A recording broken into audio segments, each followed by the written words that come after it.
शेतकरी कामगार या मोर्चामध्ये सामील झालो। त्यानंतर संख्या कमी झाली नाही, ती उलट वाढली आणि तुमच्या वाढलेल्या या संख्येमुळे आणि आपल्या लाल बावट्यामुळे आपला विजय हा या ठिकाणी झालेला आहे। आपल्याला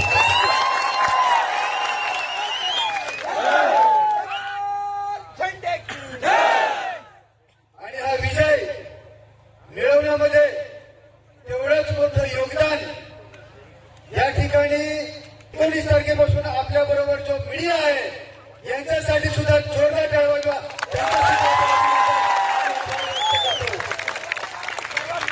लाल सलाम लाल सलाम त्यांनी सुद्धा